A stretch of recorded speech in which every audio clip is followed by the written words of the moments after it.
clearly we played a nice ball game. It's not easy to do that. You have to go earn every run and make every pitch and make the plays. And we did a nice job from pitch one till the end. Had a lot of guys get opportunities to get onto the field and move around a little bit. Some guys on the mound for the first time. So you're happy with a game like that. It's not easy to have games like that. You clearly saw some of the capabilities that they had. They had a variety of arms, and the last guy they brought in is throwing 97 miles an hour with an 89 mile an hour slider. So you don't see that anywhere every day, and not to mention in a game like this, that's their back end guy, and they wanted to give him some work. So that was impressive. And I'm proud of the way our guys went about it, because you have to go make things happen in these games. And the fourth inning, our base running was probably the moment that excited me the most, when we had the bases loaded, nobody out, and you're wanting somebody to hit a ball in the gap or hit one in the corner or hit one in the trees, but that doesn't always happen. Ben Barrett, fly ball to right, all of our guys tagged up on time. The throw was a little high, so then we end up second and third with another run on the board. Carry on, steps on a ball to right field, and again, both runners tag immediately. That was a tricky tagging situation because the ball was hit so hard. So then we end up with a runner on third and 2 outs, and Cade Bush gets the hit. So just the game within the game for me, I was really pleased with moments like that. Jamie Arnold coming in with a little more velocity was good to see, and some of our other guys pitched well. 1 second. Can you guys, while we're doing this, can they just quiet down?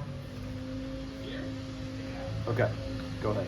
So that kind of stuff kind of gets you a little bit more excited than even the home runs. And yeah, I like the home runs. I'm looking for more than that, because there's games that you play where that's not happening. So how do you manufacture in an inning where you don't get a ton of hits to score some critical runs? And I like that. And those are things we talk, you don't know how much we work on and talk about some of those plays.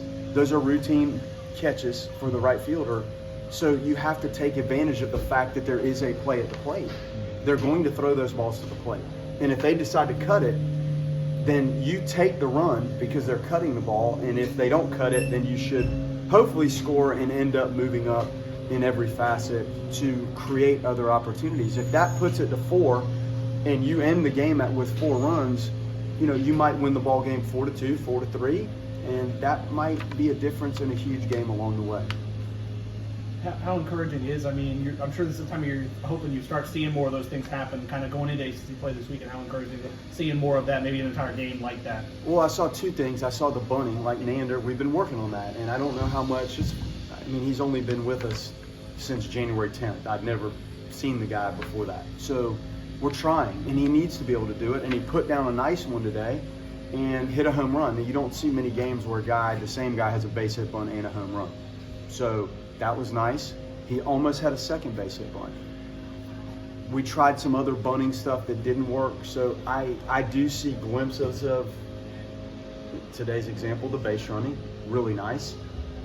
Vincent, and we double stole at some point, full count, nobody out, which we saw a triple play. We saw TCU or whoever hit into a triple play. So it's a little risky to run there, but it turned out to be a beneficial thing. So I am seeing some traction. I'm not seeing a complete package yet offensively, but I do see moments where we're doing things better. Starting David, how much of that was just trying to get him out there with a clean start and see what he could do one time through the lineup, I guess? Every bit of it. And we weren't trying to get one time through the lineup. The guy's throwing 92 to 95 miles an hour, and he's got a really nice little slider. We're trying to harness that, and we thought maybe instead of the bullpen and warm up to come in the 6th inning or the 5th inning and dealing with that sense, a clean start and then warm up opportunity to do whatever you want to do before the game, to then get on the mound, do what you need to do there, and work your way down to start it. He was behind in the count the whole time. He made some big pitches early to kind of get himself off the hook, but he'll be the first to tell you it wasn't sharp. We were trying to let him go. We would have let him go. If he could have gotten 4 or 5 innings, that'd have been just fine. So still a work in progress for him, but he's working at it.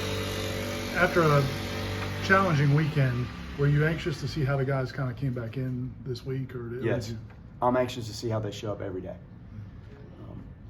each one of these games has to be treated like it's a championship level competition, and that's how you string together good performances. Like the focus, you have to find it, and you have to manage to play clean baseball like we did today, and you have to execute pitches. So yeah, every time we come out here, I'm hopeful that we start to see that. And we've had some really tough games. This was, I mean, the TCU game was the same score as this, I think, but that was different. You're on the road, and you know that team, like, you kind of had used some of your bullpen, so you're like, okay, we need to keep it right here.